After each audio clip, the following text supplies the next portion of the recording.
procedure that we've started this year.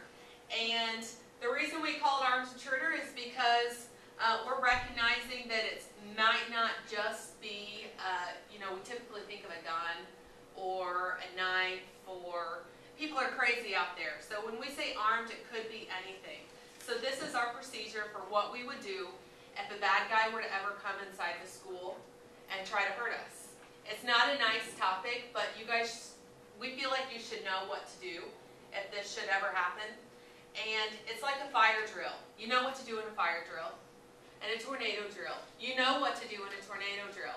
And this is no different. We want you guys to know what you could expect, you know, if there should ever be an armed intruder. But we hope we never have to use it, and we hope we never have to even talk about it again, honestly. This is different from a code blue or a lockdown. I know you guys are familiar with those terms. This is different from a lockdown in that this means someone has come inside the building. Let me give you the really quick Cliff's Notes version of a code blue lockdown. And that is in the 1980s in LA, they used to have drive-by shootings that happened sometimes.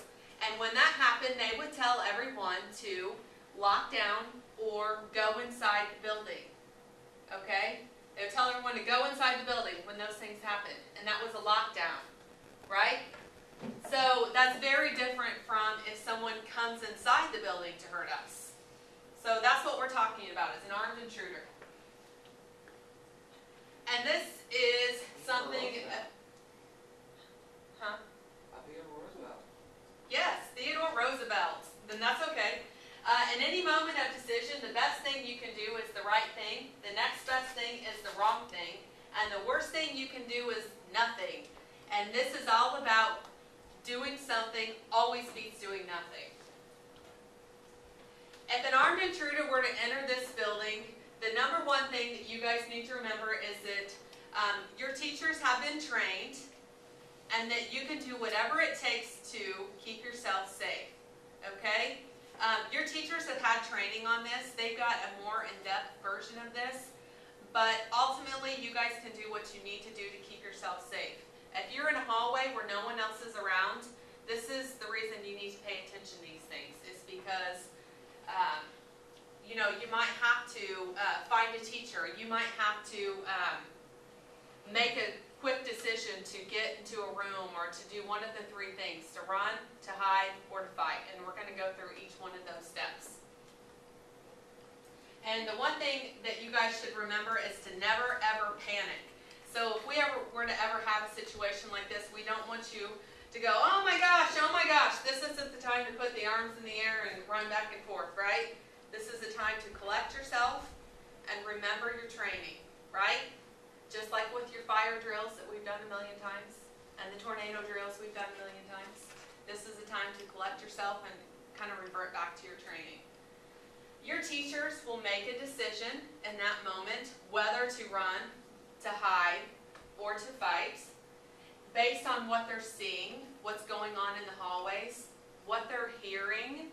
If they're hearing noises that are not familiar to them, like maybe a gunshot or people screaming, or what they're being told. And that could be by you guys, if you guys see something, or if an announcement comes on the PA.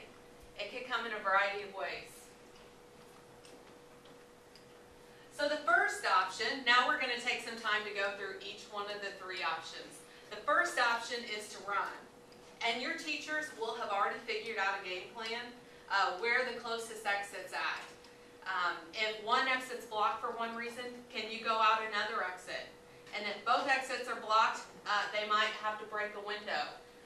But your teachers will have already figured these things out. This is really for your information and just so you guys know what you could expect. And after you exit, where will you go? And this is called a rally point.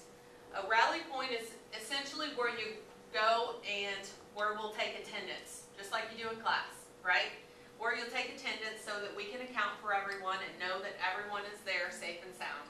It's not necessarily the quickest route to the rally point that's important. It's about getting there safely. So if we had a rally point that was a short distance away, you wouldn't necessarily have to get there the quickest route. Your teacher might take you around the block so that we know that you can get there safely. Does that make sense? Yes? Okay. If you can't run, hide is your next option.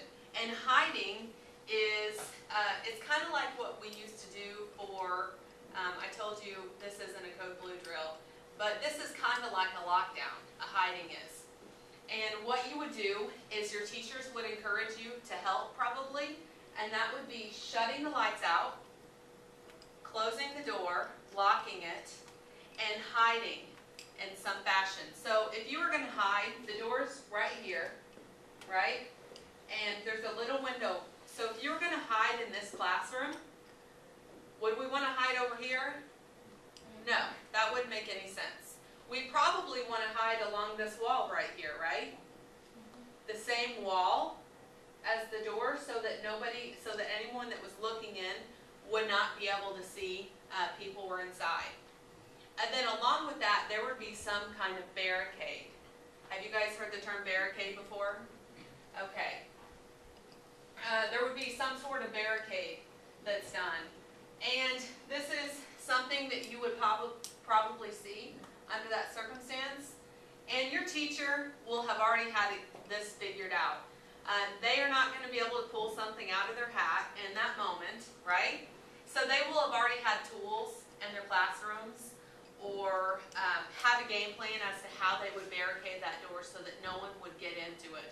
And that's really the important part of hiding, is having some sort of barricade so that someone cannot get inside that room. And your last option is to take some sort of action or fight. And this is, it's not like, we're not telling you guys to go home and, I don't want you to go home and tell mom and dad that here at the school we're teaching you how to fight and how to do some ultimate fighting exercise here. That is not what we're talking about. This is when a bad guy has entered your immediate vicinity and your last option is to take some sort of action to end the attack. And in this circumstance, your teacher would encourage you and give you direction as to how we can best end the attack. Okay? So this isn't, I don't want you to go home and tell mom and dad, Officer Q came in today and told me that I need to fight. Well, under this circumstances, whenever this is your last option, that's what we're talking about. I'm not talking about going home and hitting on brother or sister and saying Officer Q said it's okay, right? And why are we going to engage the intruder? Because this guy is not who you think he is. He is not the Terminator or whatever superhero we like to follow. This is not who we're looking at here. This guy is someone who has had not very much training. They're not training. Their goal is to come in and create as much havoc and hurt as many people as possible in a short amount of time as possible. So this isn't someone who's spent a great deal of time training and research into doing the task that they're trying to get done that day. Does that make sense? So this guy is very, very beatable, and it just takes doing something.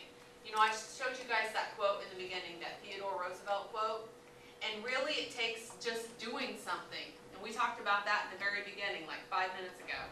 If you can do something, it beats nothing 100% of the time. Because if we just wait on the bad guy, if we were to, I'm going to back up a little bit.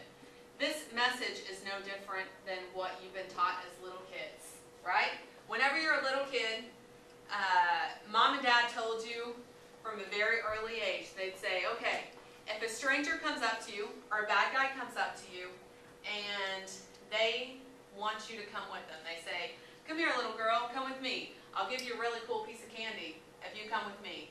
You don't know me, I'm a stranger. Come with me. What are you going to do? Don't go. Good. Don't go. What are you going to do? Run?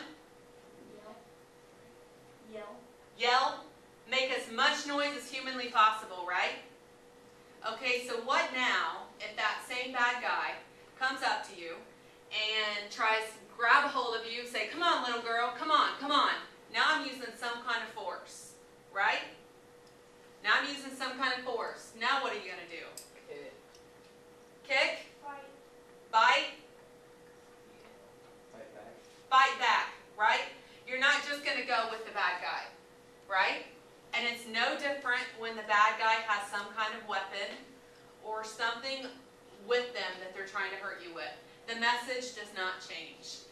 And really, that's the main takeaway. This is easy for you guys to understand. You get it. You've been taught this as a little kid. This is just a lot more information with it than what you've had before now.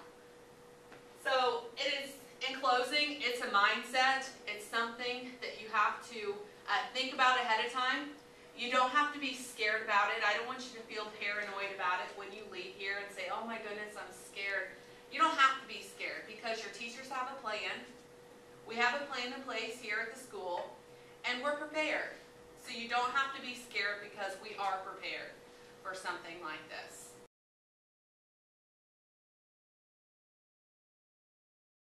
Go ahead, sir. What happens if the guy is trained, like fight and stuff like that?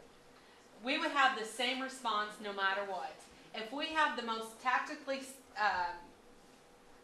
trained individual, it would still be the same response. But when I told you that, that's a bunch of mass casualty incidents that have been studied. All these incidents that have made the news that you know of because you hear about them so frequently, like on the news and in the newspaper. We know that that's how we have this information, is because we know that this guy is typically not your Terminator and Vin Diesel looking guy. Okay, this is a guy who has spent very little time training to do what they're doing. But if he is trained, we still have the same response, and that is what's going to increase survivability. We know that the bad guy is not going to waste time dealing with one group of people. They're on a mission to, this is not nice, but they're on a mission to hurt as many people as possible in a short amount of time as possible because they know the police are coming, right?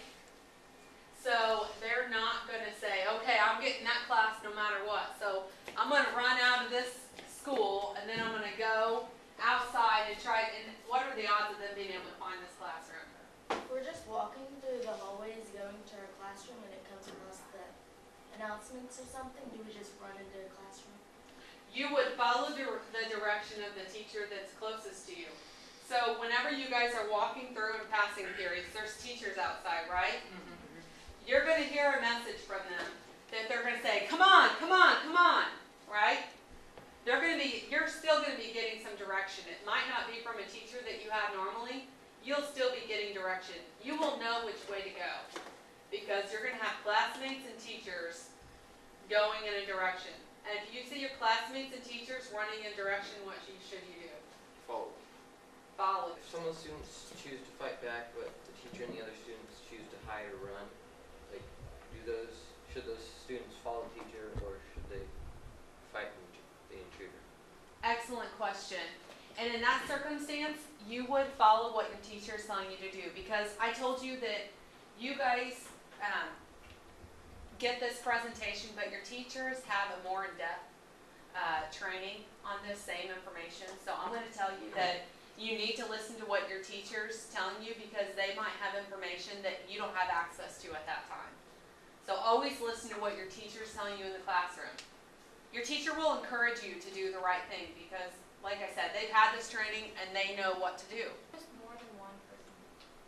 That's a great question. If there's more than one bad guy, I will tell you that 98% of the time, there is only one bad guy.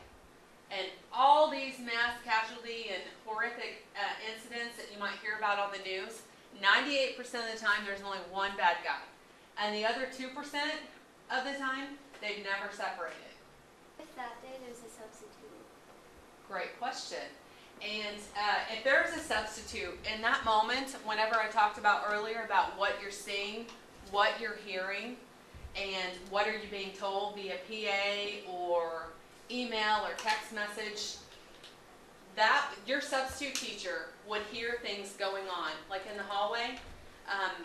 It's not normal for people to run around screaming and saying, guy with the gun, or guy with the knife, right? So if your substitute teacher hears that, common sense tells us to go the way that those people are going, right? They're going to catch on to something's going on, and they will respond to it.